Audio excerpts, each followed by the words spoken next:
और अब आपको खबर देंगे लाहौर हाई कोर्ट से, जहां पर पंजाब हुकूमत की साबिक वजीर आला चौधरी परवेज इलाही की रिहाई के हुक्म के खिलाफ अपील पर समाअत में अदालत ने समाअत को कुछ देर के लिए मुलतवी कर दिया है। एडवोकेट जनरल साहब, यही तो मसाइल हो रहे हैं। जस्टिस वहीद खान, एक केस की आप तहकीक इसलिए नहीं करते कि मुलजिम को दूसरे केस की रिहाई पर गिरफ्तार किया जा सके। जस्टिस वहीद खान की जानिब से ये रिमार्क्स दिए गए हैं। इसी हवाले से मजीद हम बात करेंगे बोल न्यूज़ के नुमाइंदा अब्दुर्रहमान से। जी अब्दुर्रहमान, अपडेट कीजिएगा समाअत के हवाले से। जी बिल्कुल, लाहौर हाईकोर्ट के जस्टिस मोहम्मद वहीद खान पर मुश्तमिल 2 रुकनी बेंच ने पंजाब हुकूमत की साबिक वज़ीर आला चौधरी परवेज इलाही की रिहाई के हुक्म के खिलाफ अपील पर समाअत कुछ देर के लिए मुलतवी कर दी है।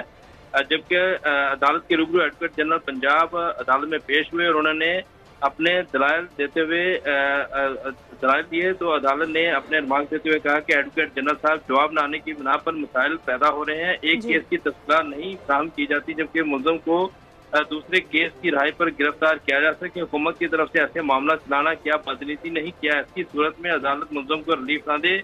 अदालत ने केस की मजीद समाअत जो है कुछ देर के लिए मुलतवी करते हुए एडवोकेट जनरल पंजाब को मजीद दलाइल के लिए तलब कर लिया है। एडवोकेट जनरल पंजाब ने यह मौक़िफ़ इख्तियार किया है कि सिंगल बेंच ने खिलाफ आईन और कानून फैसला देते हुए चौधरी परवेज इलाही की किसी भी मुकदमे में गिरफ्तार करने से रोक किया है। ऐसा रिलीफ दिया गया है जो कि मांगा ही नहीं गया।